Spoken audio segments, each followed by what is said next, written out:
Hello guys and welcome to Steve Knows. Today we have lots and lots of stories about games and content, which is always great, but we also have stories about Facebook using some advanced technology that they may not own. So anyway, enough chin wagging, let's get started.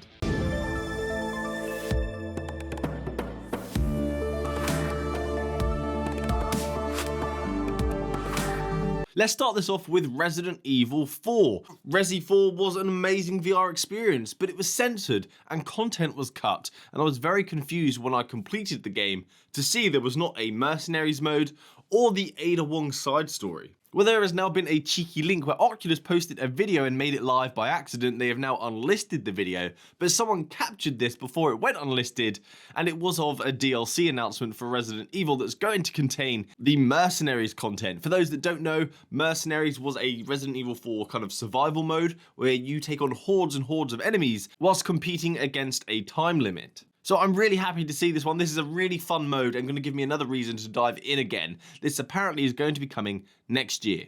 Whoever said virtual reality isn't for pubs? ForeVr are making another game for their lineup. They recently had ForeBowl, but now they're doing ForeVr Darts, and it's going to use hand tracking. This game is going to be a social VR experience that uses your own meta avatars, just like PokerStars, where you're going to hang out in bars and play some darts with hand tracking. It does seem like you have some unlockables available, such as dart skins, but it has a feature which I really like where you can go up to a jukebox and you can search YouTube for it to play music videos. The game is launching December 16th and is only going to cost $10, and I am actually really interested to see how well the hand tracking is going to work with this game, because it kind of seems like the perfect hand tracking title. Just a bit of... Can we please take a few seconds silence for Oculus? Meta have continued the process of taking Oculus away from the VR technology's branding, as the website Oculus.com is now referencing Meta and has a Meta logo all over it. It says Meta Quest. Facebook said that this was going to happen gradually, but it's happening pretty fast. They seem eager. The product name still does say Oculus Quest 2 though, if you look under the product section. But in many places they've been smart and they're now referencing Quest 2 instead of Oculus Quest 2. So it seems by the end of the year at this rate, Oculus is simply just going to be a studio and is no longer going to be part of the Quest. Although I am curious, what are they going to do about this? It says Oculus on the front of their headset. Is that going to change? Is that going to be Meta? Guess this hoodie's a bit outdated as well, Oculus from Facebook. Golf game lovers, this next update is going to be pretty incredible for you, as Topgolf is rebranding itself to Golf Plus and has just dropped DLC that enables full courses in VR. There are other golf games that have full courses like Golf 5e Club, but Topgolf has been praised for its physics and its mechanics. This update is also going to be free, but cannot be played on the original Oculus Quest. This is a Quest 2 exclusive, but that doesn't mean that Quest 1 owners can't still enjoy this game. It's just that additional content that's going to be unavailable. Golf Plus is also working with PGA, the Golf Association, to bring new features and content, which is actually, I think, is really exciting to have this official stamp and this collaboration. I used to love playing Tiger Woods Pro Golf PGA Tour. That used to be quite a hype game. Not seen it in a while though. Resolution Games are also coming out with a new title, and again, it's just a concept that seems really exciting. These guys are always making such well-polished, simple, fun games, such as Demio and Blaston. I love those games. Demio just got voted Best Game of the Year from VR Awards as well. So this new game is called Ultimechs, and it's an online PvP title where you are inside a mech bot, partaking in sports. Think Pacific Rim meets Rocket League, based on the teaser trailer and the screenshots of the game. And I wonder if the person a while ago, if anyone saw this, it was taken down, who posted the prototype archery game was contacted by Resolution Games, and that's why they took the video down. Where instead of an arrow being fired, it's become a fist. They are oddly similar. So this, you compete in 1v1 games. I do hope that changes in the future for a team experience. This is expected to come out next year as well. And I wanted to see some gameplay because I've got questions. Is this a static experience where you have to rocket arm, you're staying still like Blast Storm? Instead of firing a gun, you're firing an arm at a ball to try and get it into a goal? Or am I able to move around? I'm just hoping it's not going to be a glorified air hockey experience and more of a Rocket League experience. Time will tell, but I have a feeling it's going to be the former. Fingers crossed. So now I can finally tell you guys about game mode in After the Fall. I got to play this. You may have seen my After the Fall preview. I mentioned there was content that I wasn't allowed to talk about, but now it's been confirmed. It's out in the open, so I can finally open this mouth.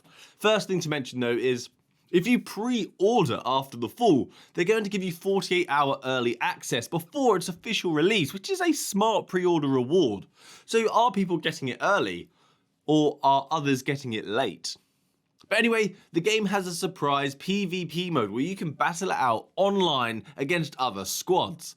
This game is a multiplayer shooter where you can face off against other people all over the world instead of working cooperatively as a team for a common goal. The map I did play was a very good size, a great layout, the guns felt fantastic, I love how powerful they feel, but the enemies, they have a red glow so you can easily see across a map or around a corner if this is someone that's on your team or if they are an enemy. In this mode, there is an advantage for those that choose the easy reload method, because manually reloading is much longer than having the easy kind of toggle drop your arm down reload option. So it might be a smart move to change that if you're wanting to play online, but I think this is going to interest many more people now, because the comments that I got on the previous video were people saying that they're going to get bored of the game. I hope it's not just going to be harvest after harvest. This is going to add some longevity to the experience and kind of change it slightly. So I think this is a really smart move and it played really well. So I'm excited for you guys to try it. Okay, let's talk about haptics. This story is a two-part one. First of all, I want to talk about the new haptics from Meta, and then talk about the fact that they could be ready for a lawsuit for stealing patented ideas unless they get a license. So BozTank recently posted on his Twitter content about a new haptic prototype that Facebook have been working on, and it aims to produce the feeling of texture, pressure, and vibrations through the hand. They went on to say that they used motors initially, but fitting 1,000 of them onto a single hand is apparently impossible. There is not enough room, and it's far too heavy. So the tech they've been using is so cutting edge. It uses air pressure in small pockets that when it has a current passing through them will change shape or size, meaning a very lightweight and complex solution instead of 1,000 motors on your hand. They have a paper on how this works. It is incredibly long. I will link that down below if you want a nice little read. But you'll see the glove, it uses a soft material now. And when Bosworth or other people are interacting with items, you can see the material expanding when they're touching things to give that feeling of touch. It looks really quite an incredible solution that won't have many mechanical moving parts that can go wrong. However, HaptX are saying that Facebook have been prototyping something that is very close to their line of work. So Jake Rubin, the CEO of HaptX, not to be confused with Jason Rubin, has said many Facebook Reality Lab engineers have visited HaptX to try out some of their patented technology, and suggests Meta is now passing off this microfluidic laminate tech as their own. And Rubin has said that Meta will likely need a license for their patents if they are ever planning on selling these haptic gloves or producing anything with this tech on it. And am I surprised? No. Do Facebook have a history of taking ideas and then driving people out of business? Yes. Do I like answering my own questions?